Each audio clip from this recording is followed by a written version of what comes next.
Hi guys, I'm Sam. If you're new here, I make videos about makeup, chronic illness, and whatever I want. And today is a combination June and July favorites.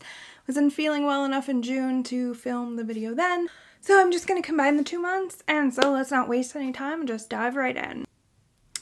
Let's start with a favorite category, and that is food.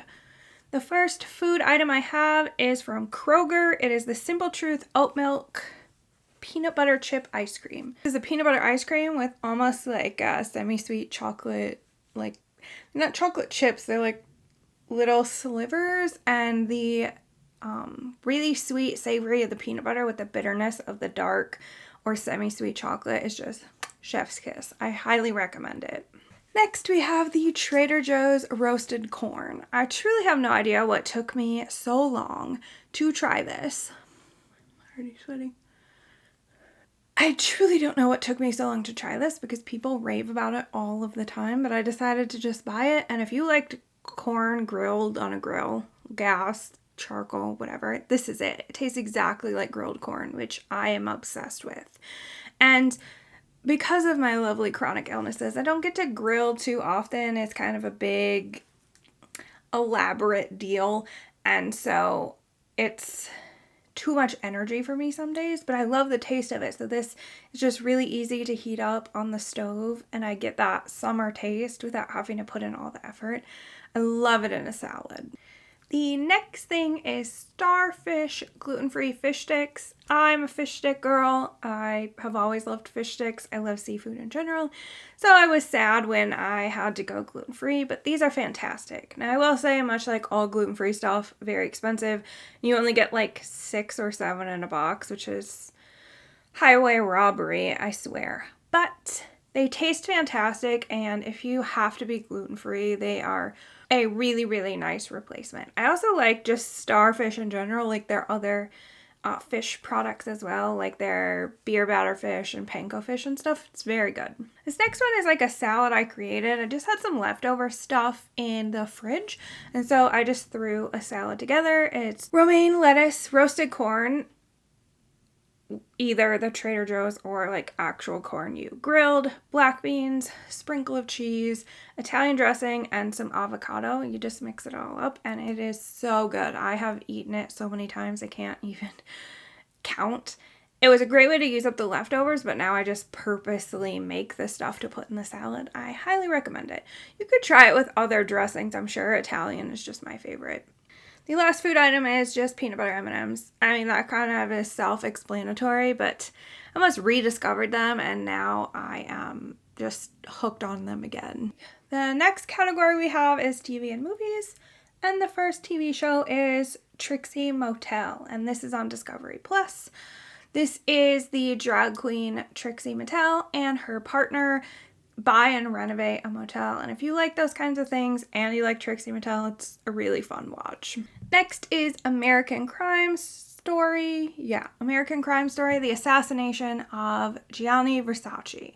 Now, I think pretty much everyone knows that Gianni Versace was murdered. I had no idea how wild the story was. It was just throwing curveballs. It was totally out of left field. I highly recommend watching it if you are interested in true crime. I had no idea how deep this story went. I thought it was just kind of like a obsessed fan almost, but it went like way deeper than that. So give that a watch. That I watched on Hulu. Next up, again, we have Only Murders in the Building. If you watched my yearly favorites from last year, that was listed, and it's still as good as ever. If you love a comedy, if you love a mystery, if you love crime, give it a watch. This one I went into expecting to hate. Dexter New Blood. I actually loved this. I thought it was perfect. It fixed everything I had wrong with the first ending. I understand a lot of people did not like this, but I thought the ending was perfect. I'm very satisfied. It was beautiful. Filming wise, the acting was good. I understand everyone has their own opinions about things, but I am very happy with how they started and ended this little series. I don't know that it's streaming anywhere. I bought the DVDs just to complete my collection. This next one is a documentary on Hulu. It's called Leave No Trace. This dives deep into the controversies and the crimes that were taking place in the Boy Scouts of America, which I truly had no idea. I heard they went bankrupt a few years ago and there were some allegations, but I had no idea that it was as serious and went as deep as it did. And it was really nice to see men be able to tell their story and get the voices out for other victims and boys and grown men who were taken advantage of in this institution. So that was a really good watch. The next one is a documentary on Netflix and is The Girl in the Picture. I don't want to say much about this because I'll give everything away because it was just twists and turns and just wild. It starts as a woman is murdered by her husband, presumably. And things just get wilder and wilder the longer that you watch it. And you'll just kind of be staring slack-jawed at the TV like, no way. It was a very intense story. And it's kind of like, I don't know how I hadn't heard about this story before. I guess there's a book about it too. And I think, yeah, you'll be incredibly happy that you spent the time to watch this because it was so fascinating. And it had a nice ending, a sad ending like all true crime, but I'm glad like there were answers to the crime. The last thing is a movie. It is the movie Sinister. I watched it on Paramount Plus. I don't know where else it's streaming. I don't know what took me so long to watch this. I think it's because in the 2010s, and even now, horror kind of got a little repetitive, and I know you can't always be creating new things, but I guess I just needed a bit of a break from new horror because I was just getting a little bored. However, I saw a lot of people recommend this movie, and I thought it was kind of going to be like The Conjuring and incredibly disappointing, but this movie was so good. It immediately shot up to like top 5 favorite horror movies of all time. It was creepy. I like the unique spin on a monster. I haven't seen that in a while. It's a mixture of almost like haunted house and found footage, and I'm realizing I really like found footage movies, but this, I don't know, it was just so good and it kept my attention the entire time. So if you're looking for a good horror movie and you somehow haven't seen this, highly recommend. Moving on to the beauty and makeup category. I don't have a lot here, so let's just keep it moving. First up is the NARS Summer Solstice Eyeshadow Palette. I picked this up at Marshall's, I think, and it is no longer available. My main pet peeve about NARS eyeshadow is they all seem to kind of be limited edition unless they're singles. I don't really understand that, but I digress. I love it. It was my first experience with NARS eyeshadow. I have it right here. It is a very basic little, I can't get my hand correct here. It is just very basic, but this has become a quick everyday shadow palette for me because, well, Huda Nude is the color story that I always love to do for everyday makeup. I always feel tempted to fall into the hole of using 4 or 5 mattes and then a shimmer.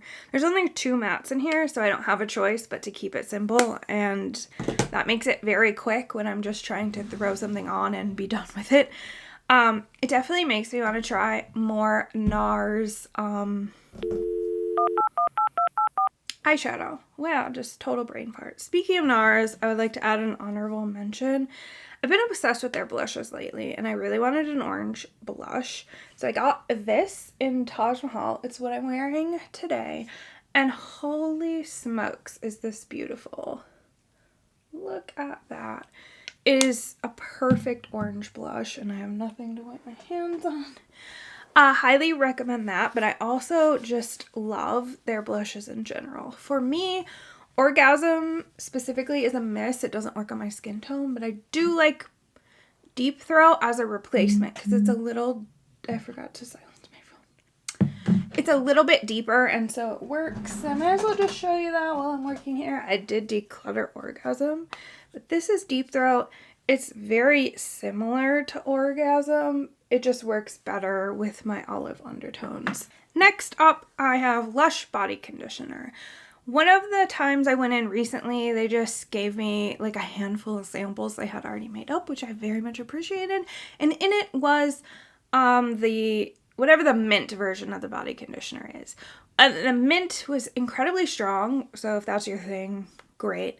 I wasn't a huge fan of that, but I loved that it actually worked. It claims to basically be like an in-shower lotion. So you shower, body wash as usual, put this on, and then rinse it off. I wasn't sure what to expect because those in-shower body lotions have never worked well for me, but this was fantastic. I literally felt like I had put on lotion and it absorbed in the skin. There was no greasiness, there was no tackiness. I was just hydrated. So if you don't like the feeling of lotion, this is fantastic. It was a thin product. It didn't feel like lotion going on.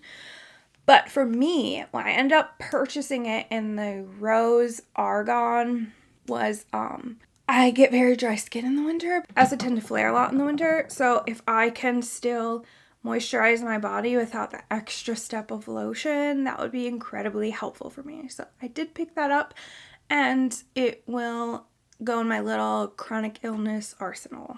Next up is Drunk Elephant A Pashini Retinol.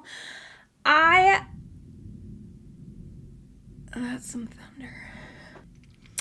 I didn't want to add this into a favorites until I had tried it for a while, and I'm actually at my 3-month mark. And I don't know if you can tell. Let's try to zoom in a little. Boop.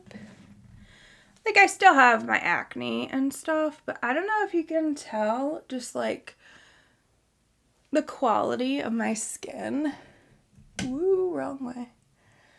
The quality of my skin, it just looks smooth and plump and healthy. And I have to say, unlike tretinoin that I have tried from the doctor in the past for my acne, this is so gentle on my skin. I hate that my skin is so particular, but it loves Drunk Elephant products. So when I knew I wanted to add in a retinol because I'm 32, I knew going the route of Drunk Elephant would be safe for me because my skin just really appreciates their exfoliating products. I never got like super dry. I never really peeled. But within a month, I noticed significant improvement in my texture. It was just like smoother. My skin was more plump. I'm following something I saw from an esthetician on TikTok where I do my exfoliant, my retinol, and then 2 days of recovery instead of like alternating. So I will do like TLC Framboos. I will do the A Pashini. I will do just moisturizing, and then I'll start over. And then once a week I do my exfoliating face mask. But I'm very happy with where my skin is. You know, I'm always going to have some maskne as long as there is some kind of pandemic. Now we got like dual pandemics. I don't know what's happening, but I love it. I know it's very expensive and some people's skin can get away with something much more budget friendly, but if you have very particular skin and you want to give it a try, I think they do have like a small bottle of it, but for me it's working out flawlessly. The last beauty item we have is Jo Malone Bitter Mandarin. I have it back there, but I don't want to go get it. I got this as a birthday gift, and I have been using it obsessively. The friend who gifted it to me said it smelled like a summer version of orange bitters. My goodness, my brain is... Which is basically my favorite perfume right now, but I tend to wear it more in the cooler months because it's very warm and like festive smelling. And she was absolutely correct. This is literally the summer and spring version of that. It still gets the warm depth of citrus, but it's also like light and fresh with the bergamot, and it's fantastic. Moving on to books. I was kind of in a reading slump the last 2 months because I always get majority, like 99.9% of books from the library, and I get them in ebook form. And there were long wait lists. I'm still on some wait lists for like 4+ months for a few books. And nothing that was in was like jumping out at me, or I had already read them. I read a lot. But realized I had these 2 books on my bookshelf that I picked up a while ago at a used book sale, and I loved both of them.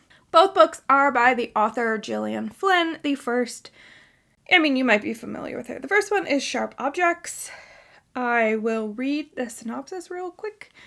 Says, fresh from a brief stay at a psych hospital, reporter Camille Preaker faces a troubling assignment. She must return to her tiny hometown to cover the unsolved murder of a preteen girl and the disappearance of another.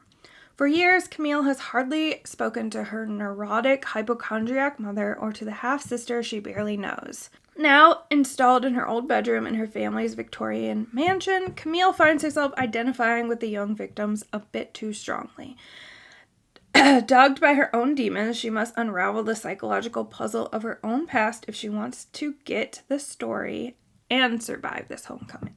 This was really good. I think both are more of a thriller than a horror books, which is fine. I enjoy a good thriller too. This one was really interesting because honestly, I think both of these books, it's like, you don't know who the bad guy is, really. And at the end, you're kind of like, well, everyone sucks, don't they? And I like that kind of thing. I don't like when every story just wraps up neatly with a happy ending. I kind of like when it's just kind of like, no, sometimes everyone sucks. This was just really interesting. I think it really spoke well about mental health issues. So I highly recommend this book. Now, I will say, make sure to check trigger warnings on anything I mentioned that's thriller or horror. I think the website is doesthedogdie.com, and you can pick what things you want to avoid. This book does have mentions of self-harm and alcoholism, so be mindful of that. The next one is Gone Girl. This book was so good. I like it more than Sharp Objects because, I cannot believe the things that happen in this book. And they're not even really bad or anything. They're more of just kind of you learn about the people and you're like, how? People like this exist outside of fiction, and it's just mind-blowing. On a warm summer morning in North Carthage, Missouri, it is Nick and Amy Dunn's 5th wedding anniversary. Presents are being wrapped and reservations are being made when Nick's clever and beautiful wife disappears from their rented McMansion on the Mississippi River. Husband of the Year Nick isn't doing himself any favors with cringeworthy daydreams about the slope and shape of his wife's head, but passages from Amy's diary reveal the alpha girl perfectionist could have put anyone dangerously on edge. Under mounting pressure from the police and the media, as well as Amy's fiercely doting parents, the town golden boy parades an endless series of lies, deceits, and inappropriate behavior. Nick is oddly evasive, and he's definitely bitter, but is he really a killer? As the cops close in, every couple in town is soon wondering how well they know the one that they love. With his twin sister Margot at his side, Nick stands by his innocence. Trouble is, if Nick didn't do it, where is his wife? And what was in that silvery gift box hid in the back of the bedroom closet? I feel like that was a little more wordy than it needed to be, but this was a great thriller mystery that, at times I think could have been wrapped up a little quicker, could have just gotten through it a little faster, but I loved it nonetheless. And like I said, it was one of those things where you're kind of learning about the characters and you're just like, who exactly is bad here? So definitely read if you haven't. And now we have approached the end with my Miscellaneous. There's only 3 things here, but they didn't fit anywhere else. The first is going to be Benjamin Moore Paint. You will soon see a bathroom decorating, redoing bathroom, painting bathroom. I don't know what it's going to be called. And my camera is dying. New battery. Let's try that again. You will soon see me redoing the bathroom and painting it finally. I have always heard that this is top 2 or 3 house paints, indoor paints, wall paints, whatever you want to call it. But it's very expensive. So, when we were painting multiple rooms, that was not in our budget at all. I decided I wanted something, because our bathroom is fairly small, I wanted something that would for sure hold up to steam and it wouldn't peel or anything like that, like get bubbly. So I saw that Benjamin Moore has bathroom and spa paint and decided to try it, take the plunge, and it really lives up to the hype. It is truly the best paint. I've used multiple different types of wall paint, and this, with every stroke, with every roll, I was just blown away about how smooth the application was, how good the coverage was. The matte doesn't, like, have satin in here, and just touching it leaves marks. We have flat in some other rooms, and it holds on to dirt and dust really easily, and it's kind of hard to clean. Not the case in there. So if you're curious, I highly recommend it. It was worth every penny so far. It's only been a few months, but hopefully it holds up. The second thing in the other category is the Vans low-cut socks. Kind of weird, I understand, but I live in Vans, and I have tried various other low-cut socks, and the issue is they either stick up over the edge of the shoe, or they're so short they slide off my heel while I'm wearing them. And I never really thought that Vans probably make socks to go with their shoes. That would just make sense. But I was recently replacing my slip-ons that have fallen apart, and I saw the socks were on sale, so I got them, and they are great. They fit perfectly in the shoe, they don't fall off, they're just really nice socks. And the final item is Hunter Killer Games. Now, maybe you've seen these advertised, or someone got a sponsorship or something on YouTube, and I didn't want to order the big, really expensive ones online because they're really expensive, but I started seeing they had them on Amazon, and they had some at like Target. So I got 2 of them as part of my mom's Christmas/birthday gift last year, because she loves that stuff and is always saying she wanted to try these games. So they are so much fun, especially like having a little group. If you like a mystery, if you like true crime, like get one of these. They're so fun. The downside is they're kind of pricey and you can only play them once, but you can always pass them on to a friend. That's what we did, pass them on to a family friend, and hopefully they enjoy them as much as we did. And that is all I have for June and July favorites. If you like this video, please give it a thumbs up. Consider subscribing if you haven't already, and I will see you guys next time.